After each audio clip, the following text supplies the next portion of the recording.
My name is Arturo Bello. I'm 17 years old. I've lived on an island my entire life, but I've always had a fear of the sea. Due to this fear, I've never been able to truly experience the ocean that I'm surrounded by. I've gone to the coral reefs before, once when I was 7, but those memories are pretty foggy. I've heard stories about how beautiful they are, but I haven't been back since. It was incredible. In one of the reefs, the water was cool and clear, full of wildlife. I saw all elements of the food chain thriving. Everything from an apex predator like a reef shark to a Goliath grouper the size of me. But that was on the first reef. The second reef was far more accessible and closer to land, and it was depressing. The water was murky and green. There were very little fish, patches of dead coral, and a ton of debris. When I was swimming, a plastic bag actually hit me in the face. I mean, there were fish in coral fields, but far fewer than the more remote, less impacted by humans. I mean, I knew it was bad, but that's what you hear on the news. And now that I've experienced it firsthand, I understand why people are concerned about the future of the reef. I don't want to return from college to see the reef in ruin. It's already changed so much. I decided to figure out what could be done.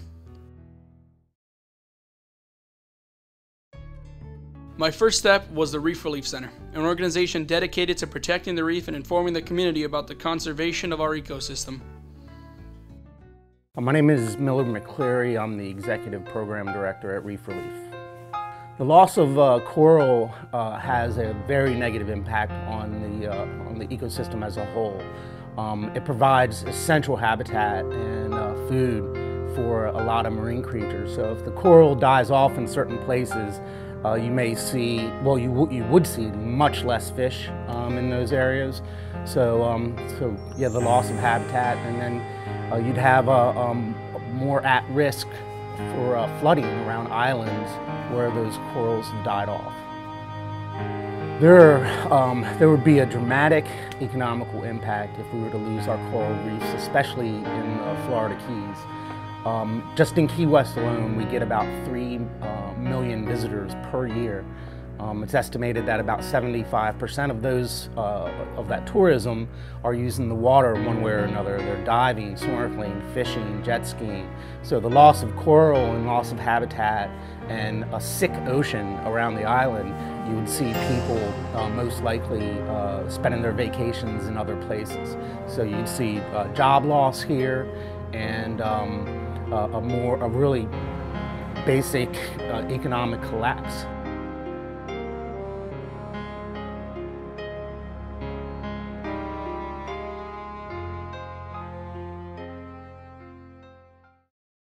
After speaking to Mill, my team was invited to the Eco Discovery Center, an ocean care facility in Key West, Florida.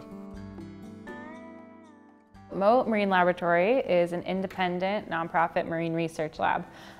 We actually started as a shark research facility, but now we do a lot of different things. And down here in the Keys, we're focused on coral reef research and restoration. We are literally planting live corals on the reef.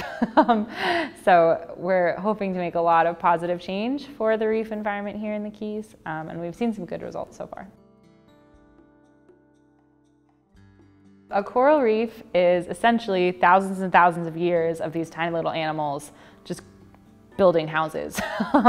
So coral is an animal related to jellyfish and sea anemones, so it's sort of soft and gelatinous. And stony corals, or reef-building corals, build a hard calcium carbonate skeleton. So they basically build their own house around themselves, and then they build their own house, but they only live on the top floor, so they sort of keep growing up and out and up and out and up and out.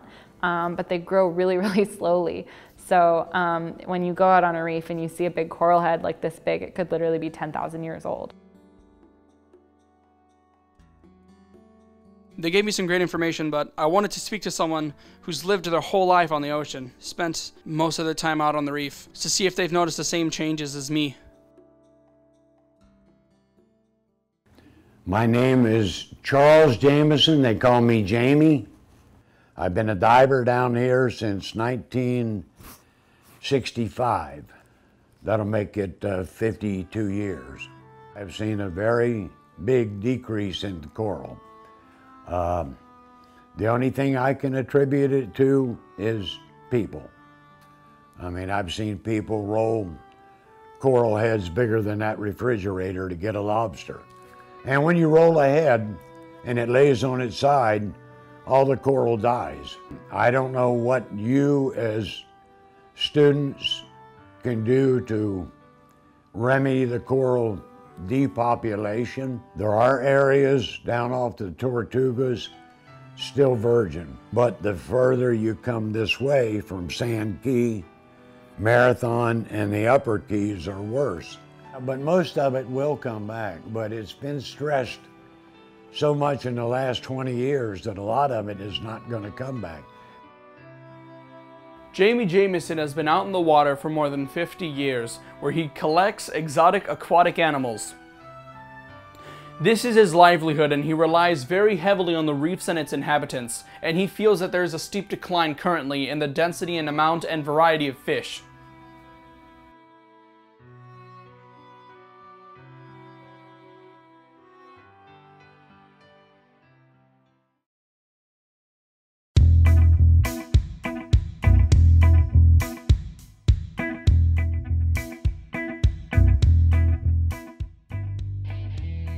Jamie gave me a good insight that only someone with a lifetime of experience in the reef could provide, but I wanted to speak to someone with a bit more hands-on experience.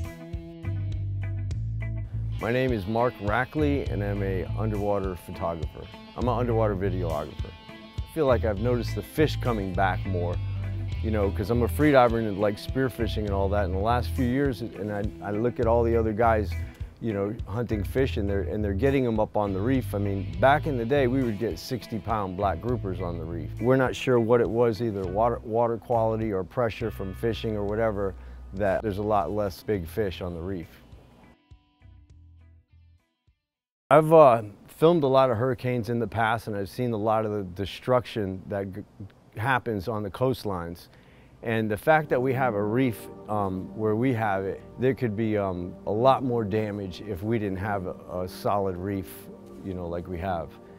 Like, for instance, the coastlines in the Carolinas, I was just there, and it's all, you know, sand, and it's like pretty deep right there. There's no reef. That water just smashes right up on the shoreline. That's basically what we would have if we didn't have a reef.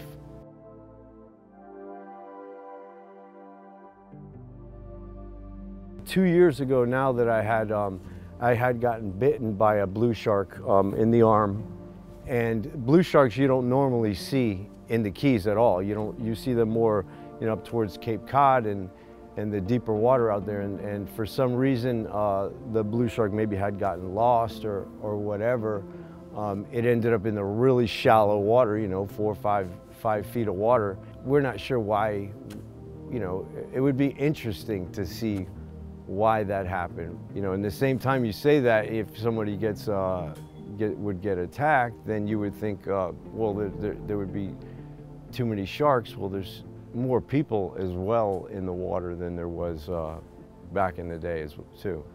The reef is out there for everybody to enjoy, and I'm super happy that they're doing stuff to make to keep the reefs preserved.